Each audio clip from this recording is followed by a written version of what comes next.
أعوذ بالله من الشيطان الرجيم. بسم الله الرحمن الرحيم. رب اشرح لي صدري ويسر لي أمري واحلل عقدة من لساني يفقه قولي.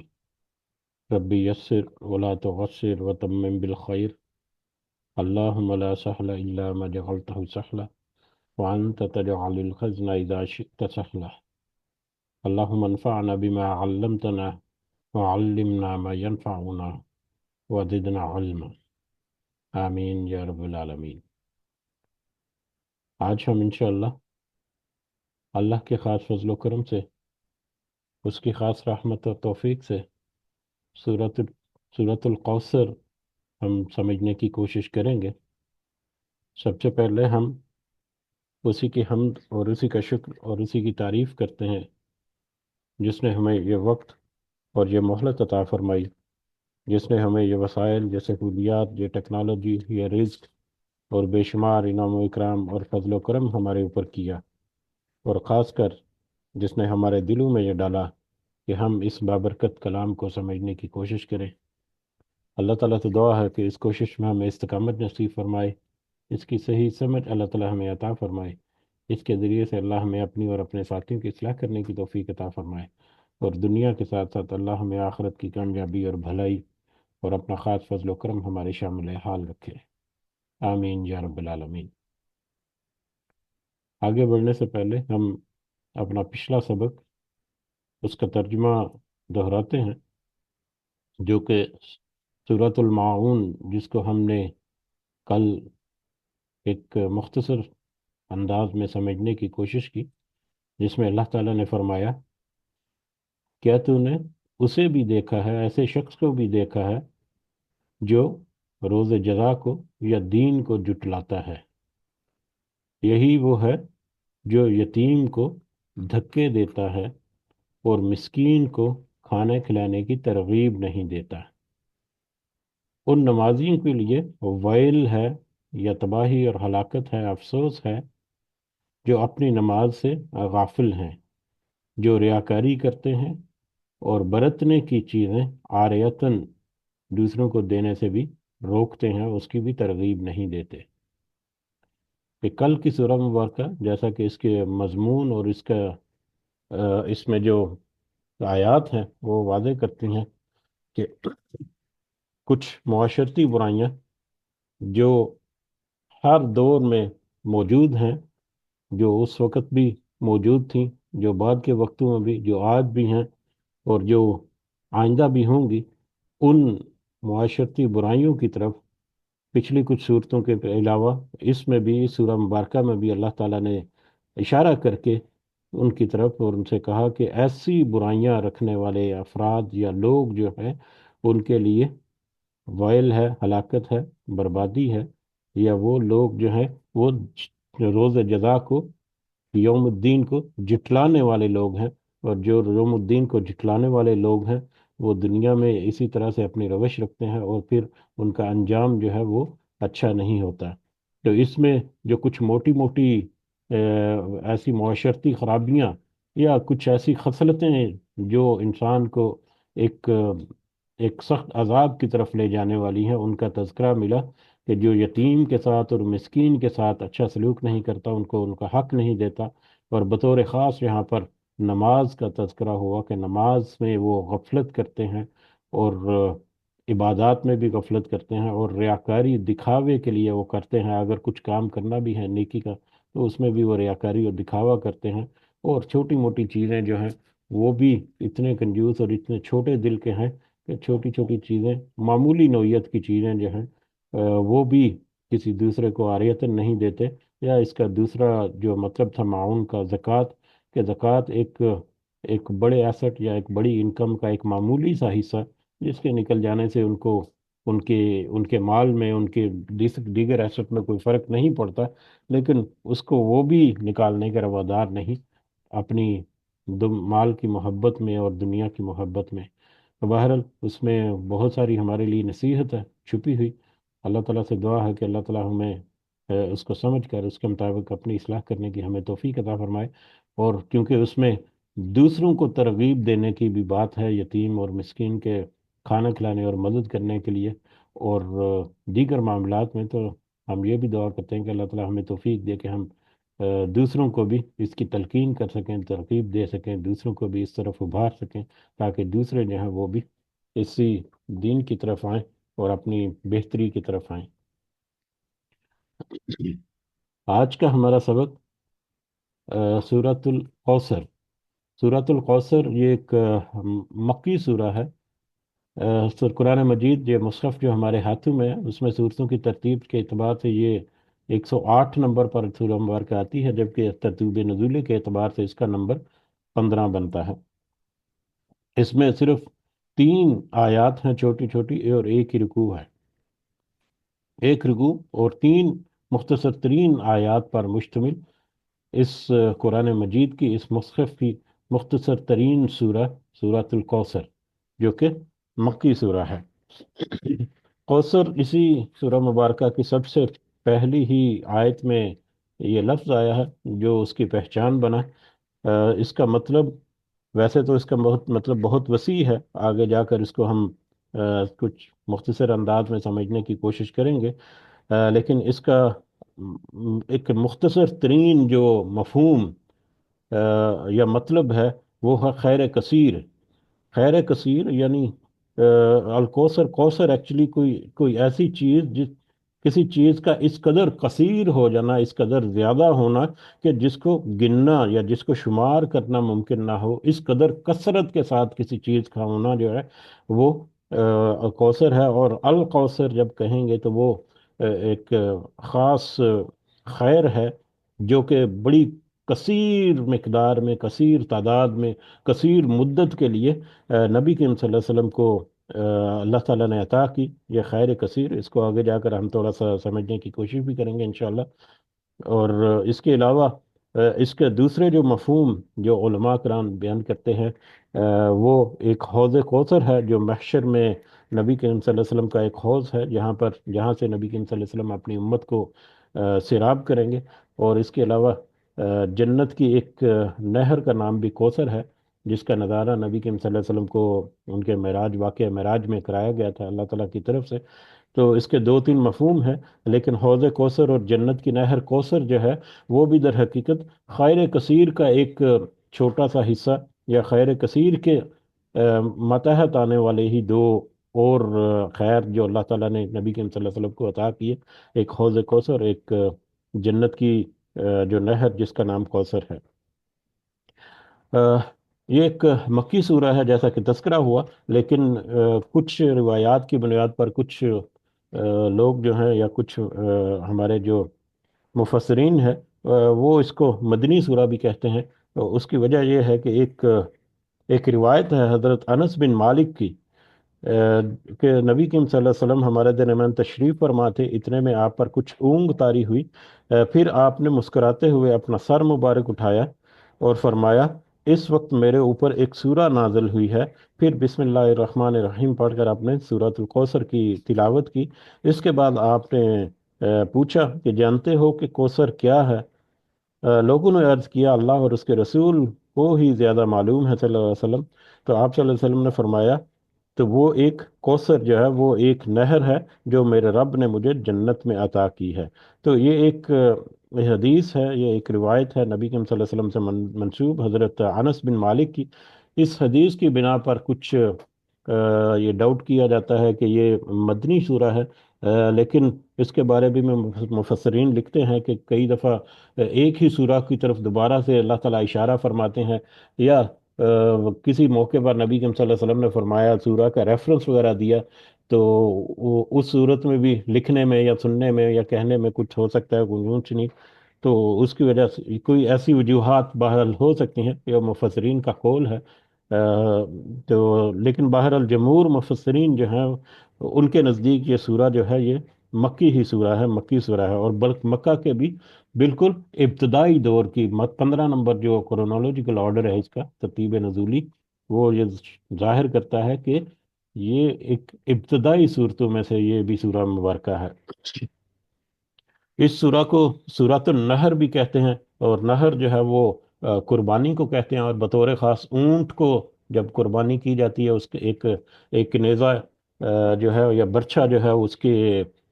گردن میں یا اس کی رگ میں ڈالا جاتا ہے، مطلب جس کی وجہ سے وہ اس کا خون جو ہے وہ نکلتا ہے. تو نہر، عام طور پر ہم اونٹ کو قربان کرنے کو اردو میں بھی سنا ہوگا کہ اونٹ کو نہر کیا، تو بطور خاص اونٹ کے لیے، لیکن عام جانور کی قربانی وغیرہ جو ہے اس کے لیے بھی نہر جو ہے وہ استعمال کرتے ہیں. تو اس سورہ مبارکہ کو سورۃ النحر بھی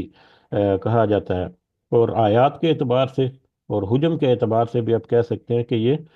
سورہ مبارکہ قرآن مجید کی مختصر ترین سورہ ہے. کچھ ہی دن پہلے جب میری نظر سے یہ سورہ گزری، جب میں روزانہ اپنا سبق یاد کرتا ہوں تو اگلی ایک دو صورتیں جو ہیں ان کا پر مختصر سے نظر ڈالتا ہوں، تاکہ کل آنے والے دن میں اس کی تیاری کرنے میں آسانی ہو. تو میں نے سوچا کہ یہ ایک بہت ہی مختصر سی سورہ ہے، صرف دو تین آیات ہیں، چند الفاظ پر مشتمل. لیکن رات کو جب میں نے اس کو بطور سبق یاد کرنا چاہا یا یاد کرنے کی کوشش کی، تو پھر مجھے اندازہ ہوا کہ یہ تو دیکھنے میں مختصر ترین سورہ ہے، لیکن اس کی گہرائی اور اس کی وسعت جو ہے وہ تو قرآن مجید کی بڑی بڑی صورتیں جو ہیں ان کے ہم پلہ ہے. تو بہرحال اس کو اگر اس وقت کے حالات و واقعات جو ہے وہ ہمیں پتہ ہے، پچھلی کافی ساری مجلسوں میں ہمارا تذکرہ جو ہے وہ ہوتا چلا آ رہا ہے، تو وہی حالات و واقعات ہیں اس سورہ مبارکہ کے پس منظر میں بھی. لیکن یہاں پر ایک خاص ایک اینگل سے اگر اس سورہ مبارکہ کو ایک اوور ویو اس کا ذکر کیا جائے، یا ایک اس کا تائرانہ جائزہ جسے کہتے ہیں، تائرانہ جائزہ لیا جائے، تو ہم دیکھیں کہ ذرا ویژولائز کریں پچھلی بہت ساری صورتیں جو کہ مکہ کے ابتدائی دور میں نازل ہوئیں، ان سب کے حالات و واقعات کو ذرا ہم اپنے ذہنوں میں ویژولائز کریں اگر، تو ہم دیکھتے ہیں کہ اس وقت معاشرہ جو ہے وہ کن کن اخلاقی برائیوں، ظلم و ستم اور ناانصافیوں میں ملوث ہے، اور کوئی روک ٹوک نہیں ہے. جس کا جو دل کرتا ہے، جس کے اوپر جس کا زور چلتا ہے وہ چلائے جا رہا ہے، اور کسی کے اوپر کوئی روک ٹوک نہیں ہے. ان کے عقائد اور نظریات کیا ہیں اللہ کے بارے میں، کہ اللہ کو سیکنڈری بنا دیا، بتوں کو انہوں نے پرائمری کر دیا، یا مطلب انہی کی طرف وہ خاص توجہ رکھتے ہیں. اس کے علاوہ دیوی دیوتاؤں اور پتہ نہیں کن کن کو وہ پوجتے ہیں، اور قیامت کے بارے میں بالکل آگاہی نہیں ہے، اور بالکل ہی ان کے بلکہ آؤٹ آف کنٹیکس ہے قیامت کا منظر، یا قیامت کی انفارمیشن ان کے لیے. ان کی عبادات اور رسم و رواج کو اگر اپنے ذہن میں لائیں تو ہم دیکھتے ہیں کہ کس طرح سے وہاں پر تالیاں بجانا اور سیٹیاں بجانا جو ہے یہ ان کی نمازوں میں بیت اللہ یعنی بیت اللہ کا طواف، یا اس طرح کا برہنہ ہو کر نبی بیت اللہ کا طواف کرنا، اور اس طرح کی بے شمار فرسودہ قسم کے رسم و رواج. پھر ان کی قربانیاں اگر دیکھیں تو وہ کس طرح سے جانوروں کو مطلب ان بتوں کے نام پر یا ان دیوی دیوتاؤں کے نام پر جانوروں کی قربانی کرتے ہیں، ان کو بلی چڑھاتے ہیں، یا ان کو نشان لگا کر چھوڑ دیتے ہیں، یا اپنا مال جو ہے پیداوار سے حصہ یا نفع سے، کاروبار کے نفع سے حصہ جو ہے وہ اپنے بتوں کے نام پر اور اللہ کے نام پر بھی کچھ مختص کرتے ہیں. لیکن جب کوئی خسارہ ہوتا ہے یا نفع میں کمی ہوتی ہے تو وہ بتوں کو تو وہ پورا پورا حصہ دیتے ہیں، لیکن اللہ کے حصے میں کمی بیشی کرتے رہتے ہیں. تو اس طرح کی بے شمار وہاں پر ایسی ایکٹیویٹیز جو ہیں جو کہ معاشی نوعیت کی بھی ہیں، روزمرہ کے کاروباری معاملات میں بھی اسی طرح سے ان کی اونچ نیچ ہے، معاشرتی معاملات میں بھی ظلم و ستم، ناانصافیاں، یہ سارا کچھ چلتا جا رہا ہے. اور سیاسی طور پر بھی اگر ہم دیکھیں تو وہ ایک دوسرے کے ساتھ ان کا ایک مقابلہ بازی ہے، ایک غلبہ لینے کی ہے. اور یہ ساری چیزیں جو ہیں یہ اگر ہم ویژولائز کریں تو اب ان ساری سرگرمیوں کو ویژولائز کریں تو ہم دیکھتے ہیں کہ اس کی وجہ جو ہے وہ توحید اور اللہ تعالیٰ کی معرفت، اللہ تعالیٰ کی حقیقی پہچان، اور کسی انجام سے بے خبری کی وجہ جو ہے وہ ہے، جس کی وجہ سے یہ سارے معاملات عروج پر ہیں. ہر کوئی اپنی اپنی بساط کے مطابق بے خوف ہو کر ہر وہ اچھا برا کام کرتا جا رہا ہے جسے اس پر کرنے کو دسترت حاصل ہے، یا جو وہ کر سکتا ہے وہ کرتا گزرتا جا رہا ہے. ایسے اوور آل سینیریو میں انہی لوگوں میں محمد صلی اللہ علیہ وسلم جو ہیں وہ بھی موجود ہیں، جو کبھی ان ان میں سے کسی بھی طرح کی کسی بھی ایکٹیویٹی میں کبھی انوالو نہیں رہے. وہ اپنے کردار اور اپنی ایمانداری کی وجہ سے پورے علاقے میں باعزت الفاظ میں جانے جاتے ہیں، یہاں تک کہ لوگ انہیں صادق اور امین کا لقب بھی دیتے ہیں. اس قدر ان کی عزت اور ان کی تکریم اور ان کے کردار کی جو اتھینٹسٹی ہے یا کردار کی خوبیاں جو ہے اس معاشرے میں اس قدر قبول کی جاتی ہیں اور اس قدر پریز کی جاتی ہیں کہ ان کو صادق اور امین کا ٹائٹل جو ہے وہ دے دیا جاتا ہے انہی لوگوں کی طرف سے جو معاشرتی بہت ساری میٹرز میں گھرے پڑے ہیں۔ کوئی مطلب سچائی کے اعتبار سے، ایمانداری کے اعتبار سے، لوگوں کا دکھ درد اور احساس کرنے کے اعتبار سے، اور دیگر معاشرتی معاملات میں، کاروبار میں ایمانداری جو ہے وہ بے نظیر و بے مثال ان کی ملی، جو ان کی تاریخ ہمیں بتاتی ہے۔ تو ایک ایسی شخصیت جو ہے صلی اللہ علیہ وسلم، جن کو اسی قوم نے ایک بہترین بلند مقام مرتبہ عزت جو ہے وہ پہلے 40 سالوں میں عطا کی یا ان کو دی، وہی محمد جو ہے صلی اللہ علیہ وسلم جب ان پر اللہ تعالیٰ کی وحی نازل ہوتی ہے اور وہ اس وحی کے پیغام کو لوگوں کے اوپر جب وہ پیش کرتے ہیں تو انہیں توحید اور اللہ تعالیٰ کی طرف، معرفت کی طرف بلاتے ہیں، اور ان کی خرابیوں کی نشاندہی جب کرتے ہیں، اور آخرت میں جب اللہ کی گرفت اور اللہ کے عذاب کے بارے میں بتا کر ان کو اپنی اصلاح کرنے کی نصیحت کرتے ہیں، تو یہی لوگ جو کچھ ہی عرصہ پہلے ان کو صادق اور امین اور باعزت مرتبوں پر یا القابات سے نوازتے ہیں، فوراً ہی وہی ثابت صادق اور امین کا ٹائٹل دینے والے لوگ جو ہیں اچانک سے ان کی مخالفت پر اتر آتے ہیں، اور مخالفت بھی اس قدر شدید کہ ان کو تکلیف اور اذیت دینے کا کوئی موقع ہاتھ سے نہ جانے دیتے۔ نہ صرف محمد صلی اللہ علیہ وسلم بلکہ ان کے جو چند افراد جنہوں نے ان کا ساتھ دیا، وہ ان کو بھی نہیں بخشتے، اور جو نبی کریم صلی اللہ علیہ وسلم سے نسبت رکھتا ہے یا ان سے محبت رکھتا ہے یا ان کی طرف جھکاؤ رکھتا ہے، ان کے اوپر تو اگر وہ مظلوم، اگر وہ بے کس ہے یا غلام ہے یا کم تر درجے میں ہے، تو پھر تو اس کے اوپر ظلم و ستم کے پہاڑ توڑ دیے جاتے ہیں۔ ہمیں بہت ساری مثالیں جو ہیں ملتی ہیں، حضرت بلال حبشی کے ساتھ کیا ہوا، حضرت سمیہ اور وہ جو حضرت عمار بن یاسر ہیں ان کے خاندان کے ساتھ، اسلام کے پہلے شہیدوں میں وہ دونوں تھے والدین، جو کس طرح سے اذیت اور تکلیف، کرب جو ہے وہ ملا، اور یہ ساری چیزیں جو ہے یہ نبی کریم صلی اللہ علیہ وسلم کو بھی مطلب برابر جو ہے کرب اور اذیت میں مبتلا کرنے کے لیے کافی تھی۔ انہی کے بیچ بیچ جہاں انہیں مختلف طریقے سے تکلیفیں دی جا رہی ہیں، وہیں ان کے یعنی نبی کریم صلی اللہ علیہ وسلم کے مستقبل کے بارے میں وہ لوگ پیشین گوئیاں کرتے ہیں، اور یہ بھی کہہ دیا جاتا ہے کہ عنقریب محمد صلی اللہ علیہ وسلم کی وفات کے بعد تو کوئی ان کا نام لیوا نہیں ہوگا، اور ان کی تحریک خود بخود دم توڑ دے گی، اور کوئی ان کا ان کا کوئی بالکل نام و نشان جو ہے وہ مٹ جائے گا، جس کے بارے میں ہمیں بہت ساری روایات اور بہت ساری ہمیں مطلب تاریخ کے واقعات جو ہیں وہ ملتے ہیں۔ ہمارے پاس اتنا وقت نہیں کہ ان میں سے اکثر کا تذکرہ کیا جائے، لیکن ایک آدھ کا اگر تذکرہ کیا جائے تو محمد بن اسحاق کہتے ہیں کہ مکہ کے سردار عاص بن وائل سہمی کے سامنے جب نبی کریم صلی اللہ علیہ وسلم کا تذکرہ کیا جاتا تو وہ کہتا اجی چھوڑو انہیں، وہ تو ایک ابتر یا جڑ کٹے آدمی ہے، ان کی کوئی اولاد نرینہ نہیں ہے، مر جائیں گے تو کوئی ان کا نام لیوا بھی نہ ہوگا، نعوذ باللہ۔ اور اسی طرح سے عبداللہ ابن عباس نے فرمایا رسول اللہ صلی اللہ علیہ وسلم کے سب سے بڑے صاحبزادے قاسم تھے، ان سے چھوٹی بیٹی حضرت زینب تھی، ان سے چھوٹے حضرت عبداللہ تھے، پھر علی ترتیب تین صاحبزادیاں ام کلثوم، فاطمہ اور رقیہ تھی رضی اللہ تعالیٰ عنہم۔ ان میں سب سے پہلے حضرت قاسم کا انتقال ہوا، اور حضرت قاسم جو ہیں نبی کریم صلی اللہ علیہ وسلم کے جو بڑے بیٹے، جن کی وجہ سے ان کی کنیت جو ہے وہ ابو القاسم بھی ہے، تو وہ تو نبوت کے ظاہر ہونے سے پہلے ہی فوت ہو گئے، لیکن حضرت عبداللہ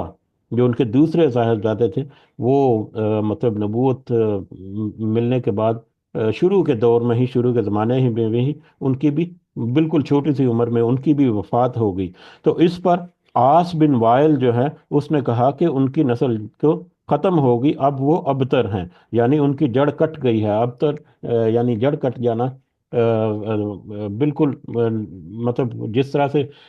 ابتر کہتے ہیں، آخر میں جا کر اس کا لفظ بھی آئے گا، اس کا مفہوم پھر دوبارہ سے ہم اس کی تمہید نہیں کریں گے کہ ابتر جو ہے وہ جڑ کٹا کہتے ہیں، یعنی کہ اگر کسی درخت یا کسی پودے کی کوئی برانچ یا اس کا کوئی پتا وغیرہ جو ہے وہ اس پودے سے الگ کر دیا جائے تو وہ کچھ ہی عرصے میں بالکل مطلب مٹی میں مل کر مٹی ہو جاتا ہے، کیونکہ وہ اس کی اس کے جڑ یا اس کی بنیاد سے اس کا تعلق جو ہے وہ ختم ہو گیا۔ تو اسی طرح سے جڑ کٹا،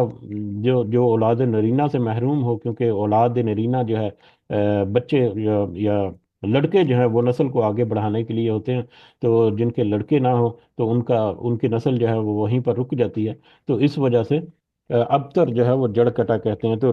نبی کریم صلی اللہ علیہ وسلم کو اس طرح سے وہ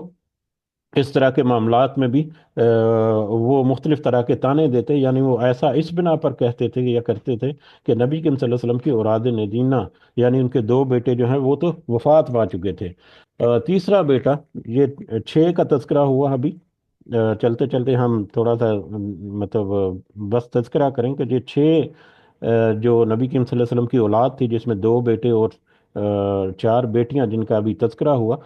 یہ تو حضرت خدیجہ رضی اللہ تعالیٰ عنہ سے ہی تھیں، اور یہ تو ارلی زمانے میں ہی تھیں، لیکن بعد میں آخری دور میں جا کر حضرت ماریہ قبطی جو ہے ان سے ایک اور بیٹے، ایک اور صاحبزادے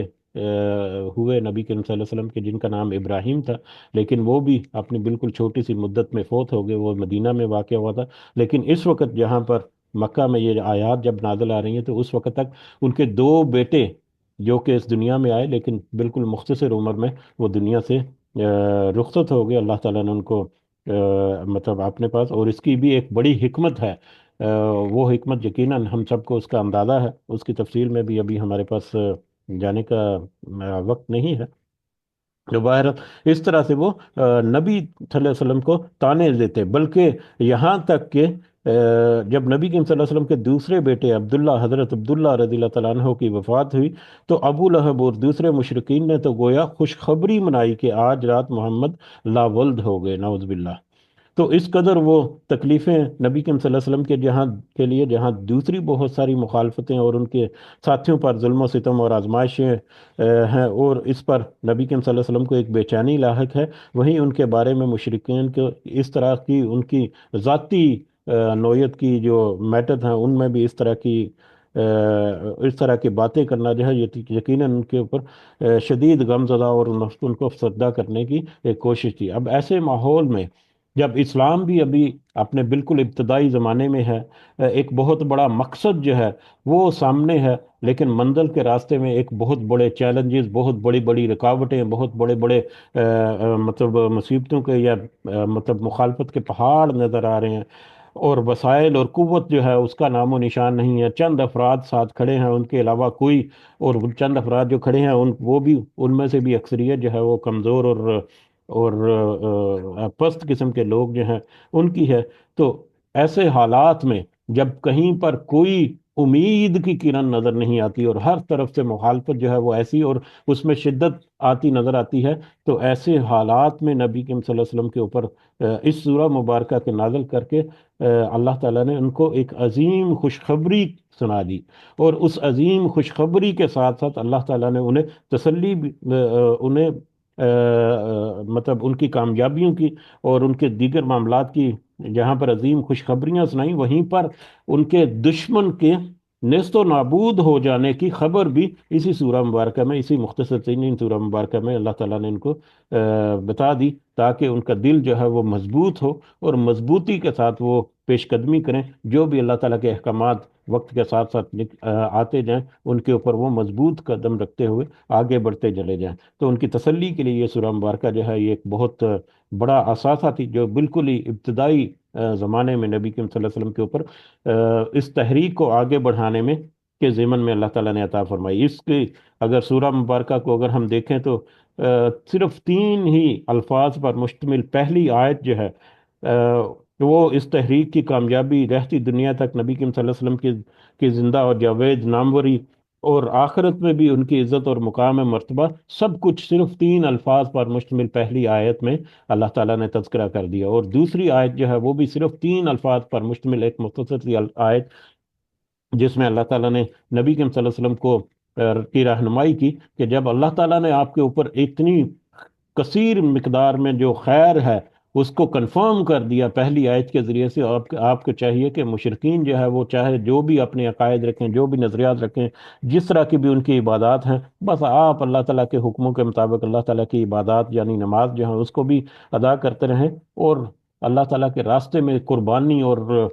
دیگر جو معاملات ہیں ان کو بھی اسی طرح سے جاری و ساری رکھیں. اس طرح سے آپ اللہ تعالیٰ کے شکر گزاری جو ہے اس کا دامن اپنے ساتھ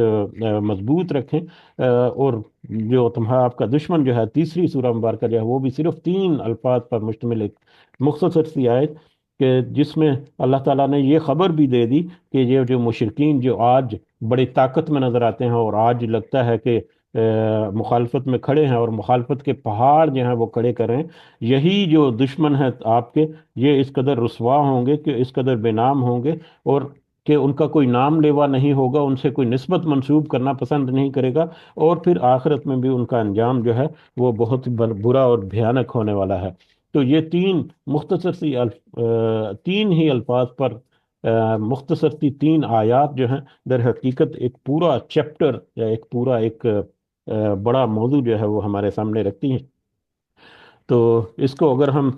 مختصر الفاظ سے ہم کوشش کریں گے، اس کو ہم جیسے جیسے آگے بڑھیں تو اس کو سمجھنے کی، اللہ تعالیٰ سے توفیق کی دعا کے ساتھ کہ اللہ تعالیٰ ہمیں اس کی گہرائی میں سے کچھ ایک آدھ قطرہ جو ہے وہ حاصل کرنے کی. ویسے تو اللہ تعالیٰ کی مطلب قدرت میں ہے کہ وہ کس طرح ہمارا دل جو ہے وہ روشن کرے. ہم دعا کرتے ہیں کہ اس ہماری مختصر سی کوشش میں بہترین اس کی جو سمجھ بوجھ ہے وہ ہمارے اندر اس میں شامل کرے، اور اس میں نبی کریم صلی اللہ علیہ وسلم کے مقام اور مرتبہ، جس کو یقیناً ہم الفاظ میں اور کچھ سیٹنگ میں ہم بیان نہیں کر سکتے، اس مقام اور مرتبے کو پہچان کر اس کے مطابق ہمیں نبی کریم صلی اللہ علیہ وسلم کی عزت اور ان کی تکریم اور ان کی جو رفع درجات ہیں ان میں اپنا حصہ ڈالنے کی بھی اللہ تعالیٰ ہمیں توفیق عطا فرمائے. آمین. شروع کرتے ہیں آج کا سبق ہمارا. اعوذ باللہ من الشیطان الرجیم. بسم اللہ الرحمن الرحیم. انا بے شک ہم نے آتینا کل کوثر، ہم نے عطا کی ہے آپ کو کوثر، بے شک ہم نے آپ کو کوثر عطا کی. اب پہلی آیت میں اللہ تعالیٰ نے کہا کہ ہم نے بے شک آپ کو کوثر عطا کی. کوثر جیسا کہ تمہید میں ہم نے دیکھا کہ کوثر کا ایک معنی جو ہے وہ عام، جو سب سے چھوٹا سب سے مختصر ترین جو اس کا ترجمہ یا اس کا مطلب جو ہے وہ ہم خیر کثیر کر سکتے ہیں، لیکن خیر کثیر کہہ دینے سے بھی ایک ایک تشنگی نہیں ہوتی کہ اس لفظ کا حق جو ہے وہ ادا کر دیا سکے. یعنی کسی دنیا کی زبان میں کچھ ایک لفظ یا کچھ الفاظ پر مشتمل کوئی ایک چھوٹا سا جملہ بھی ممکن نہیں ہو کہ جو کہ اس کوثر میں چھپے ہوئی جو کثیر، جو بہت لامحدود قسم کی جو خیر ہے اس کا احاطہ کر سکے. تو اس میں محض کثرت کا نہیں بلکہ خیر اور بھلائی اور نعمتوں کی کثرت، اور ایسی کثرت کا مفہوم نکلتا ہے جو افراد اور فراوانی کے حد کو پہنچی ہوئی ہوں، اور اس سے مراد کسی ایک خیر یا ایک طرح کی بھلائی یا ایک طرح کی نعمت کا تذکرہ نہیں، بلکہ بے شمار مختلف طرح کی بھلائیوں، نعمتوں اور فضل و کرم کا اللہ تعالیٰ کا، وہ سب کے سب کا جو اس میں آتا ہے. تو خیر کثیر جو ہے در حقیقت ایک بہت ہی وسیع ایک ٹاپک ہے، اور اسی خیر کثیر میں دنیا کی بہت ساری بھلائیاں اور دنیا کی بہت ساری نعمتیں جو اللہ تعالیٰ نے نبی کریم صلی اللہ علیہ وسلم کو عطا کی وہ بھی ہیں. روز محشر میں نبی کریم صلی اللہ علیہ وسلم کا مقام اور مرتبہ جو ہے وہ بھی اس میں شامل ہوتا ہے، اور پھر قیامت کے روز اور جنت میں پھر ان کا اعلیٰ مقام اور اعلیٰ اور رفع درجات جو ہیں وہ بھی اس میں شامل ہوتے ہیں. تو خیر کثیر جو ہے اس کے پھر آگے فردر 2 پارٹ، جس کا ترجمہ جو ہے وہ کچھ مفسرین جو ہے وہ لکھتے ہیں کہ ایک تو میدان حشر میں حوض کوثر ہے، وہ بھی اسی خیر کثیر میں سے ایک حصہ جو ہے وہ ہے، اور اس کے علاوہ جنت میں ایک نہر ہے جس کا نام کوثر ہے، وہ بھی اسی خیر کثیر کا ایک حصے کا نام ہے. تو خیر کثیر ایک اوورال ایک بڑا سینیریو ہے. وہ خیر کثیر تو یقیناً ہم الفاظ میں بیان نہیں کر سکتے، لیکن اگر ہم یاد کریں تو اس سے پہلے سورۃ الدخا اور سورہ علم نشرح کے ضمن میں ہم نے نبی کریم صلی اللہ علیہ وسلم کے رفع درجات کا کچھ تذکرہ کیا تھا، جس میں اللہ تعالیٰ نے نبی کریم صلی اللہ علیہ وسلم کا نام گرامی کو نہ صرف رہتی دنیا تک بلند کر دیا، بلکہ آخرت میں بھی وہ سب سے اعلیٰ اور افضل درجہ جو ہے، درجات جو ہیں ان پر فائز ہوئے. انہی پوائنٹس کو اگر ہم یاد دہانی کے لیے 1-2 پوائنٹس اس میں اگر ہم تذکرہ کریں تو جب یہ تحریک شروع ہوئی، جیسا کہ تمہید میں ہمیں پتہ چلتا ہے کہ بالکل ابتدائی دور میں تو چند افراد، وہ بھی کمزور طرح کے زیادہ تر ان میں سے، تو مٹھی بھر لوگوں کے ساتھ چلنے والی یہ تحریک صرف 13 ہی سال میں مدینہ میں ایک الگ ریاست کی بنیاد رکھ کر مطلب اپنی ابھار جو ہے اس کا وہ بہت واضح ہو گیا، اور پھر صرف 16 سے 18 سالوں کے اندر اپنی طاقت کا لوہا منوا لیا گیا، اور صرف 20 سالوں کے قلیل عرصے میں وقت کی طاقتوں کو گھٹنے پر لے آئی یہ تحریک جو ہے۔ تو 20 سالوں کا عرصہ اتنی بڑی تحریک کی کامیابی کے لیے کوئی عرصہ نہیں، یہ بالکل معمولی سا پیریڈ ہے جس میں اتنی بڑی تحریک جو ہے وہ چلا کر کامیابیاں جو ہیں وہ بھی سمیٹ لے، اور فتوحات کا یہ سلسلہ ایسا چلتا ہے کہ وہ دنیا کے بیشتر حصے پر حکمرانی پر ختم ہوتا ہے۔ تو اس کے علاوہ نبی کریم صلی اللہ علیہ وسلم کی زندگی میں اس کو کس قدر صحابہ کرام کی طرف سے عزت اور تکریم ملی، کس قدر ان کے دلوں میں ان کی محبت تھی، احترام اور جان نثاری کی بے شمار مثالیں جو ہیں وہ صحابہ کرام سے ہمیں احادیث میں اور روایات میں ملتی ہیں۔ اس کے علاوہ نبی کریم صلی اللہ علیہ وسلم کی ذات اقدس کو اللہ تعالیٰ نے جو خصوصی درجات اور بلندی عطا فرمائی، وہ دنیا کی کسی اور ہستی کو نہیں ملی۔ نبی کریم صلی اللہ علیہ وسلم کی یہ عظمت نہ صرف رہتی دنیا تک رہے گی، بلکہ آخرت میں بھی ان کا جو مقام اور مرتبہ ہے وہ بھی کسی اور کا نہیں ہے۔ نبی کریم صلی اللہ علیہ وسلم کے اوپر درود کا سلسلہ جو اللہ تعالیٰ کی طرف سے جاری کر دیا، یہی اتنی بڑی مثال ہے کہ اس جیسی کوئی چھوٹی موٹی مثال بھی کسی اور کے لیے نہیں ملتی۔ ان اللہ و ملائکتہ یصلون علی النبی یا ایھا الذین آمنوا صلوا علیہ وسلموا تسلیما اللہم صلی علی محمد وعلی آل محمد۔ تو درود شریف کے مزال جو ہیں، وسائل جو ہیں، وہی اس قدر ہیں کہ اس کے اوپر کئی سیٹنگز ہو جائیں تو وہ فضائل جو ہیں درود شریف کے وہی ختم نہیں ہوں گے، اور پوری امت کسی نہ کسی طرح سے نبی کریم صلی اللہ علیہ وسلم کی تعریف اور ان پر درود بھیج رہی ہے، یہاں تک کہ نماز میں بھی درود کو اس کا نماز کا بھی ایک مستقل اور لازمی حصہ جو ہے وہ بنا دیا گیا ہے۔ امت محمدی صلی اللہ علیہ وسلم کی وسعت اور تعداد اور زمانے کے اعتبار سے بھی ایک بہت بڑی ہے، جو کہ ساری دوسری امتوں میں سب سے بڑی امت جو ہے وہ نبی کریم صلی اللہ علیہ وسلم کی امت ہوگی، نبی کریم صلی اللہ علیہ وسلم کے نام لیوا ہیں۔ اسی طرح سے اللہ تعالیٰ کی توحید کے ساتھ ساتھ نبی کریم کی رسالت صلی اللہ علیہ وسلم، نبی کریم صلی اللہ علیہ وسلم کی شہادت کی گواہی کے بغیر، شہادت کے بغیر کوئی انسان جو ہے وہ مومن یا مسلمان ہی نہیں ہو سکتا۔ اذان میں نبی کریم صلی اللہ علیہ وسلم کا نام ان کی رسالت کی گواہی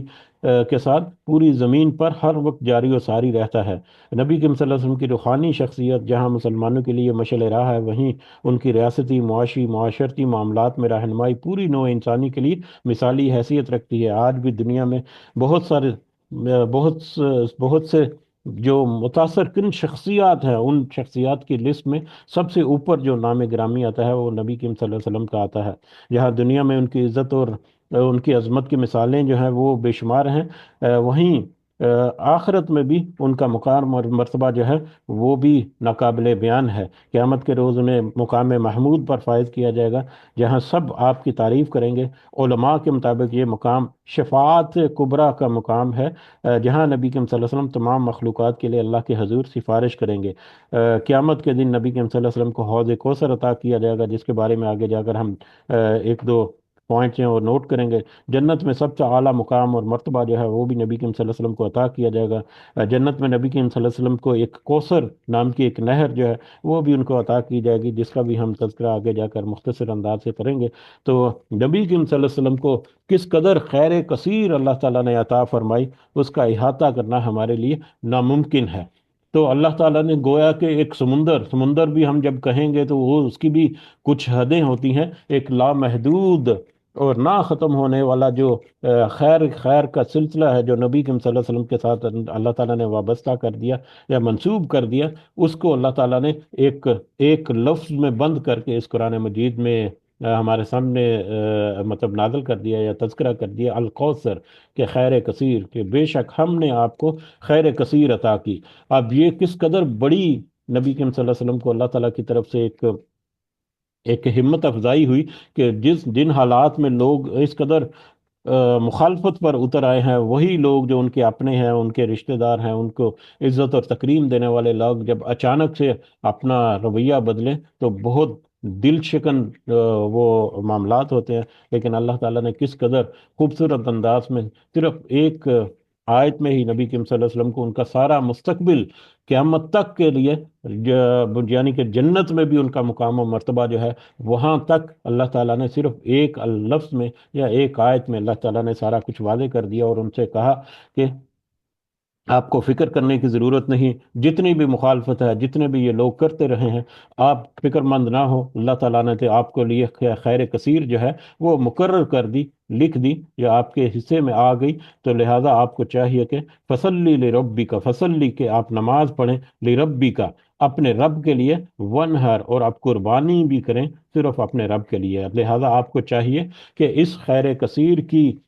کے شکرانے کے طور پر، یا اس خیر کثیر کے عوض نبی کریم صلی اللہ علیہ وسلم کو یعنی اللہ تعالیٰ کہہ رہے ہیں کہ جو آپ کو احکامات دیے جا رہے ہیں، بس آپ ان احکامات کے مطابق اپنی زندگی جو ہے وہ اس کو رکھیں، اپنی تحریک کو لے کر آگے بڑھیں، اور اپنے معاملات کو لے کر چلتے رہیں۔ اللہ تعالیٰ کی مدد جو ہے وہ آپ کے ساتھ شامل حال ہوگی، اور آپ وہ خیر کثیر جس کا اللہ تعالیٰ نے وعدہ کیا یا اللہ تعالیٰ نے عطا کر دی آپ کو، وہ خیر کثیر جو ہے وہ وقت کے ساتھ ساتھ آپ کے اوپر واضح ہوتا چلا جائے گا، کھلتا چلا جائے گا۔ لہٰذا آپ کو چاہیے کہ آپ نماز پڑھیں اپنے رب کے لیے، اور قربانی دیں تو وہ بھی اپنے رب کے لیے۔ اب یہاں پر نماز اور قربانی کا جو تذکرہ آیا ہے، تو اس میں دو پہلو جو ہیں وہ ہمارے سامنے آتے ہیں۔ ایک تو پہلو جو ہے،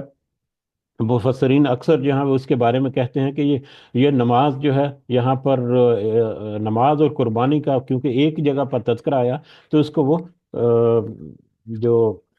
بقر عید جو ہے اس کے حوالے سے وہ منسوب کرتے ہیں کہ بقر عید میں، یا بڑی عید، عید الاضحیٰ جو ہے، اس میں جو صبح عید کی نماز ہوتی ہے اس کا تذکرہ ہے، اس کے لیے ہدایت یا نصیحت ہے، اور پھر عید کے جو قربانی کی جاتی ہے اس کی طرف اشارہ ہے کہ آپ عید کی نماز اور قربانی جو ہے اس کا بطور خاص اہتمام کریں۔ تو نبی کریم صلی اللہ علیہ وسلم نے تو اس کی روایت جو ہے وہ بھی جاری کر دی افضل طریقے سے جو بھی تھا، اور بلکہ اسی آیت سے استدلال کرتے ہوئے نبی کریم صلی اللہ علیہ وسلم نے بھی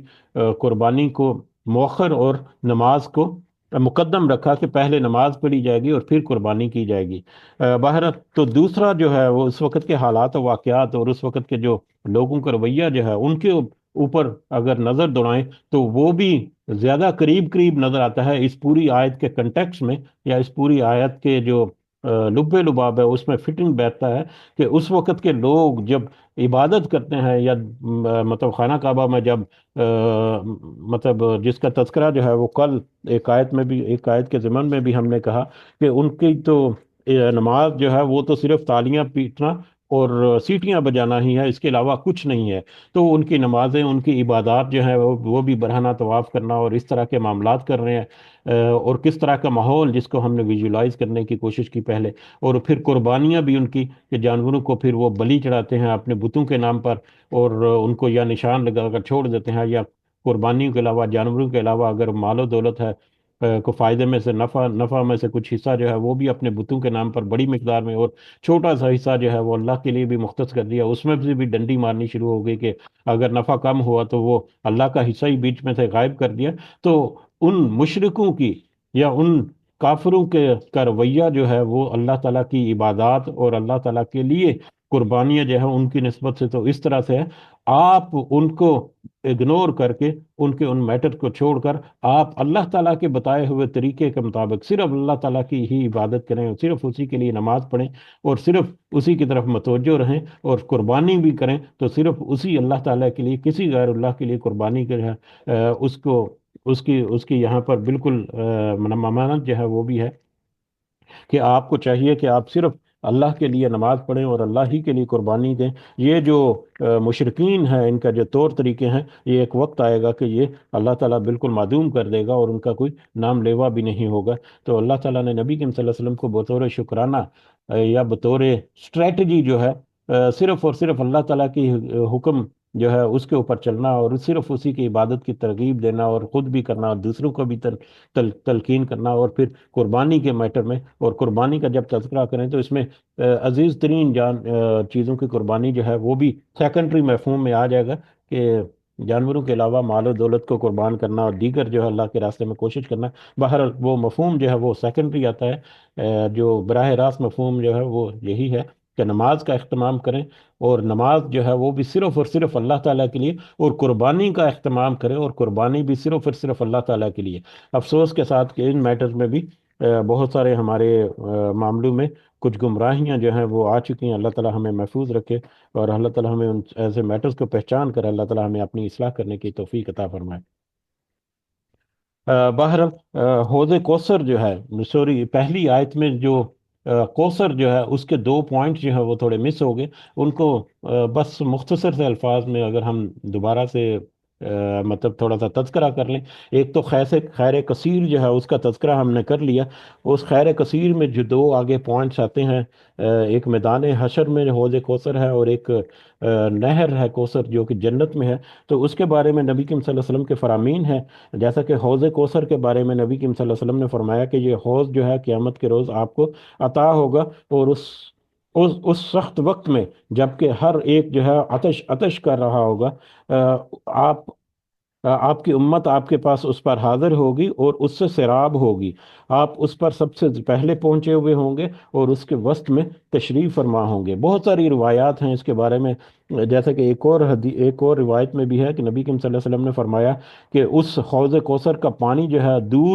دودھ اور بعض روایات میں چاندی اور بعض روایات میں برف سے بھی زیادہ سفید ہوگا، برف سے زیادہ ٹھنڈا ہوگا، اور شہد سے زیادہ میٹھا ہوگا۔ اس کی تہ کی مٹی مشک سے زیادہ خوشبودار ہوگی، اور اس پر اتنے کوزے یعنی پینے کے برتن رکھے ہوئے ہوں گے جتنے آسمان کے تارے ہیں۔ جو اس پانی کو پی لے گا اس کو پھر کبھی پیاس نہیں لگے گی، لیکن جو اس سے محروم رہ گیا پھر وہ کبھی سیراب نہیں ہو سکے گا۔ تو اس کے بارے میں نبی کریم صلی اللہ علیہ وسلم نے بار بار اپنی جو لوگ ہیں یا جو اپنی امت ہے ان کو خبردار کیا ہے کہ میرے بعد تم میں سے جو لوگ بھی میرے طریقے کو بدلیں گے ان کو اس حوض سے یعنی حوض کوثر سے ہٹا دیا جائے گا، اور اس پر انہیں نہیں آنے دی جائے گا۔ میں کہوں گا کہ یہ تو میرے ساتھی ہیں،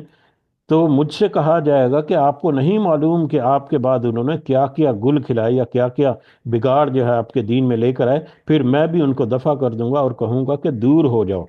تو یہ حوض کوثر ایک ایسی جگہ ہے جہاں پر نبی کریم صلی اللہ علیہ وسلم اپنے ساتھیوں کو، اپنے اصحاب کو اپنے ہاتھوں سے سیراب کریں گے، لیکن وہ لوگ جنہوں نے اس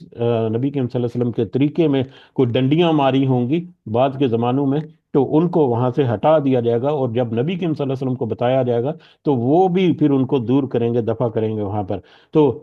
50 سے زیادہ صحابہ کرام کے سے بہت ساری روایات جو ہیں مروی ہیں اس حوض کوثر کے بارے میں۔ اور اس کے علاوہ دوسرا اس کا ہے جنت میں جو کوثر نامی ایک نہر ہے، اس کے بارے میں بہت ساری روایات جو ہیں وہ ہمیں ملتی ہیں۔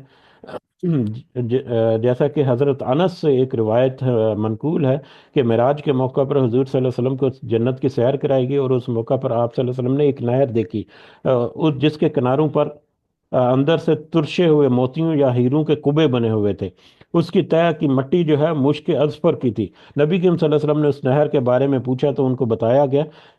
کہ یہ نہر کوثر ہے جو اللہ تعالیٰ نے آپ کو عطا فرمائی ہے۔ یہ مسند احمد اور بخاری اور مسلم، ابو داؤد، ترمذی وغیرہ بہت ساری احادیث کی کتابوں میں ہے۔ اس کے علاوہ ابن عمر رضی اللہ تعالیٰ عنہ فرماتے ہیں کہ حضور صلی اللہ علیہ وسلم نے ارشاد فرمایا کہ کوثر جنت میں ایک نہر ہے جس کے کنارے سونے کے ہیں، وہ موتیوں اور ہیروں پہ بہہ رہی ہے، یعنی اس کے تہ میں کنکریوں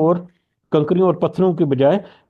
موتی جواہرات جو ہیں وہ پڑے ہوئے ہیں۔ اس کی مٹی جو ہے مشک سے زیادہ خوشبودار ہے، اس کا پانی دودھ یا برف سے بھی زیادہ سفید ہے، اور برف سے زیادہ ٹھنڈا ہے، اور شہد سے زیادہ میٹھا ہے۔ تو یہ تو نہر ہے جو جنت میں ہے، اور کہا جاتا ہے کچھ روایات میں ہمیں ملتا ہے کہ اسی جنت کی نہر کوثر جو ہے وہیں سے پانی جو ہے وہ جو میدان حشر میں جو حوض کوثر ہے اس میں بھی فراہم کیا گیا۔ اس کے بارے میں بھی مختلف روایات ہمیں ملتی ہیں کہ کس طرح سے اس جنت کی نہر سے حوض کوثر تک پانی جو ہے اس کی ترسیل کی جائے گی۔ تو بہرحال یہ بھی ایک خیر کثیر کے ہی دو حصے جو کہ چھوٹے نہیں ہیں، جو کہ بہت بڑے ہیں، اور اس سے ہمیں اندازہ ہو جاتا ہے کہ خیر کثیر جو ہے وہ کس قدر لامحدود اور لامتناہ ہی ہوگی، کہ اس کا سلسلہ کبھی رکنے والا نہیں ہوگا۔ تو آگے فصلی لربی کا ونہر، لہذا آپ کو چاہیے کہ آپ نے رب کی عبادت کریں، اسی کی، اور صرف اسی کے لیے، اور قربانی بھی دیں تو صرف اور صرف اسی کے لیے، غیر اللہ کے نام کی قربانی بھی قبول نہیں ہوتی، ہمیں پتہ ہے۔ ان شانیہ کا هو الابتر، بے شک آپ کا دشمن ہی لا ولد رہے گا۔ ان شانیہ کا هو الابتر، بے شک آپ کا دشمن ہی لا ولد رہے گا۔ تو ابتر کے بارے میں کچھ جو ایک دو پوائنٹس ہیں، وہ تو اس سے پہلے ہم نے تذکرہ کر دیے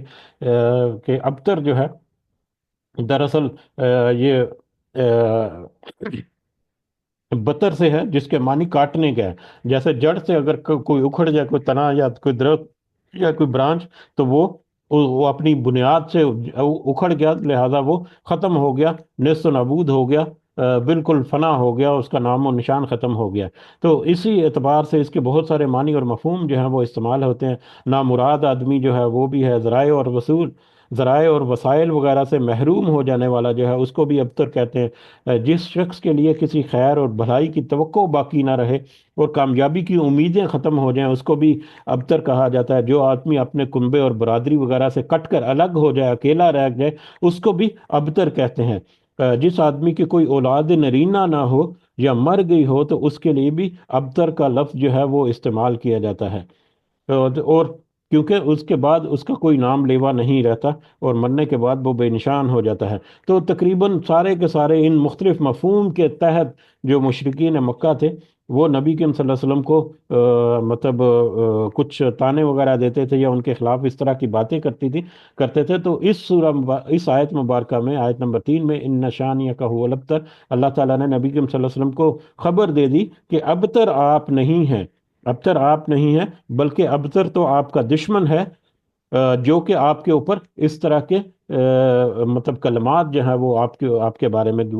اپنے منہ سے اول فول بک رہا ہے۔ اور یہ آیت مبارکہ جو ہے یہ صرف ایک جوابی وار نہیں ہے، بلکہ اللہ تعالیٰ نے ایک بہت بڑی حقیقت جو ہے وہ اشکار کر دی، جس کا حرف بہ حرف جو ہے اسی طرح سے سچ ثابت ہوا، اور آج ہم اس کو سچ ہوتا ہوا اور سچ ثابت دیکھ سکتے ہیں۔ آج کے دور میں ہمیں پتہ ہے کہ یہ آیت جو ہے کس طرح سے سچی ثابت ہو چکی ہے۔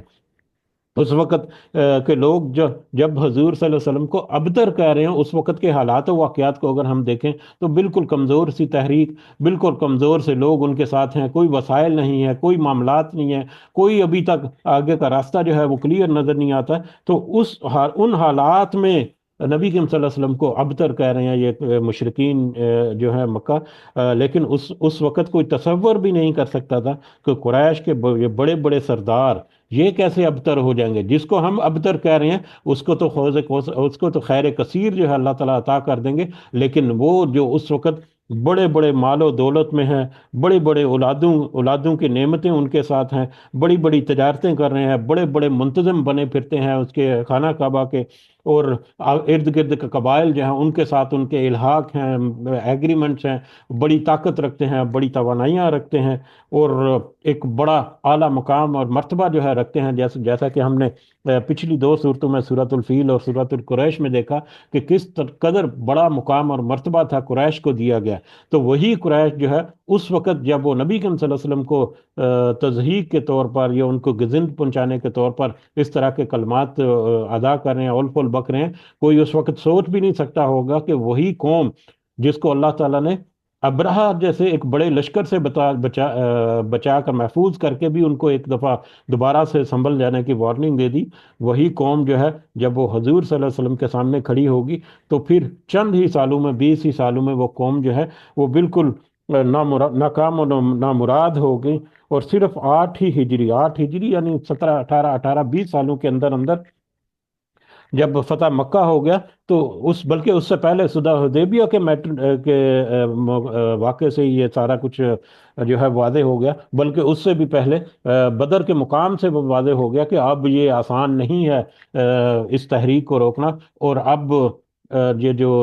مشرکین ہیں ان کی حکومت کے دن جو ہیں وہ گنے جا چکے ہیں۔ تو بہرحال جب فتح مکہ ہوئی تو اس وقت تو قریش کا کوئی حامی اور مددگار نہیں تھا، اور اس وقت وہ بے کس اور بے بس اور بے یار و مددگار تھے کہ ان کو اپنے ہتھیار جو ہے وہ ڈالنے پڑے، اور پھر اس کے صرف ایک ہی سال کے اندر اندر پورے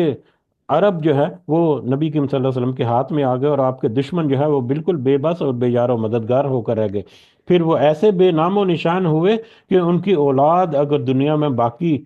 رہی بھی ہے تو آج کسی کا کچھ پتہ نہیں ہے کہ ان لوگوں سے منسوب کوئی اولاد ان کی ہے بھی ہے کہ نہیں اس دنیا میں۔ اور اگر کوئی ہے بھی تو کوئی بھی یہ خواہش نہیں کرے گا کہ اپنا نسبت یا اپنا سلسلہ جو ہے وہ ان افراد کو، ان ابو لہب اور ابو جہل اور عاص بن وائل جیسے جو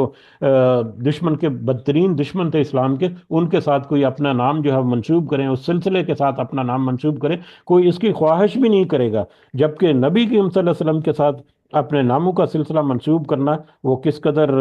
ایک بڑی بات جو ہے وہ مانی جاتی ہے، کہ آج بھی نبی کریم صلی اللہ علیہ وسلم پر درود جو ہے وہ کثرت بھیجا جاتا ہے۔ کروڑوں مسلمان جو ہیں وہ ان کو، وہ آپ سے نسبت رکھنے پر فخر محسوس کرتے ہیں، اور کروڑوں مسلمان جو ہیں وہ صرف آپ صلی اللہ علیہ وسلم کے ساتھ نہیں بلکہ آپ کے خاندان اور آپ کے ساتھیوں کے خاندانوں کے ساتھ منسوب ہو جانے کو بھی باعث عزت اور باعث شرف جو ہے وہ سمجھتے ہیں۔ کوئی سید ہے، کوئی علوی ہے، کوئی عباسی ہے، کوئی ہاشمی ہے، کوئی صدیقی ہے، کوئی انصاری ہے، اس طرح سے مختلف قبیلوں کے ساتھ یا مختلف ناموں کے ساتھ وہ اپنے آپ کو بڑا فخر محسوس کرتے ہیں کہ ہم تو امت محمدی کے ساتھ ہمارا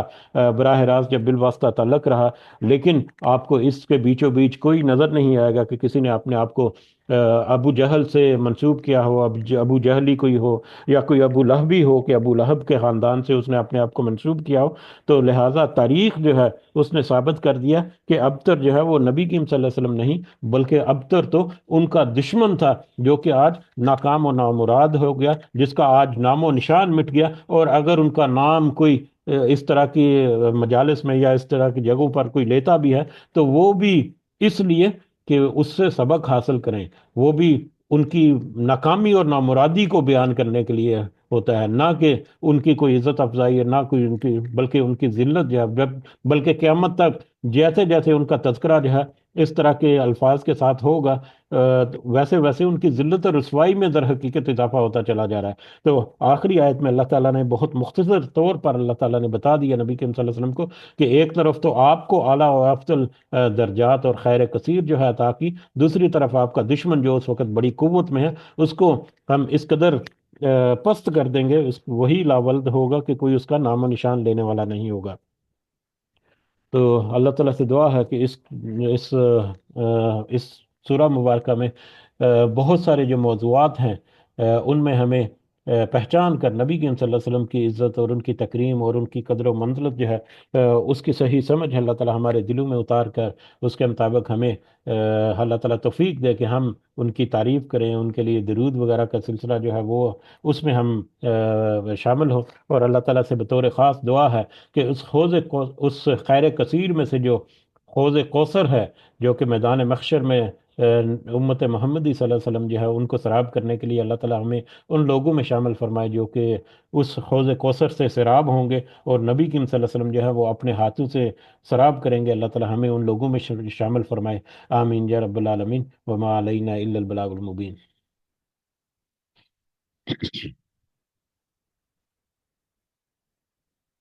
جی اگر کچھ اضافہ آپ کرنا چاہیں تو آپ کر سکتے ہیں، جزاکم اللہ خیرا کثیرا۔